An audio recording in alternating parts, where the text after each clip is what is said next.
বাপরে বাপ, একটা পোস্ট করছিলাম বিকেলবেলা। আনফর্চুনেটলি আমার অ্যাডমিন ক্যাপশনে নারী বানানটা ভুল করছিল, বাকিটা ইতিহাস। আপনারা সবাই ওই পোস্টের কমেন্টে এমনভাবে আমার নারী বানান শেখাইতেছেন, মনে হয় যে মানে আমি আসলে না পাইরা উল্টা পাল্টা বানান লিখছি। আসলে ওটা একটা মিস্টেক ছিল। আমার অ্যাডমিন পোস্ট করার সময় ওই বানানটা ভুল লিখছে। আমি তাকে তখনই বলছি, পোস্ট করে দেওয়ার পর আমি দেখছি, এবং আমি তাকে তখনই বলছি যে এই যে বানানটা যে তুই ভুল করলি, এখন তো কমেন্টে এসে সবাই আমার শিখাবে কিভাবে নারী বানান লিখতে হয়, কিভাবে নারী লিখতে হয়। আগে কেন চেক করস নাই?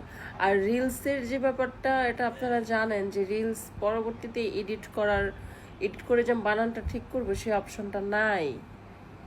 মানে কি কইতাম, দুঃখ লাগে, আবার হাসিও পায়।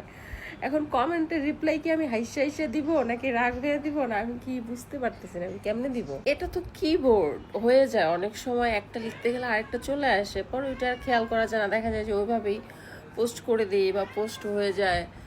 এটা ভুল হওয়াটা স্বাভাবিক, এটা ভুল হওয়াটা খুব স্বাভাবিক। তো যারা হচ্ছে মজার ছলে কমেন্ট করতেছেন, অনেকেই বুঝে যে এটা ভুল হওয়াটা স্বাভাবিক, যেহেতু কিবোর্ডের ব্যাপার। একটা লিখতে গেলে আরেকটা চলে আসে, বা অনেক সময় টাচ লিখে আরেকটা চলে আসে।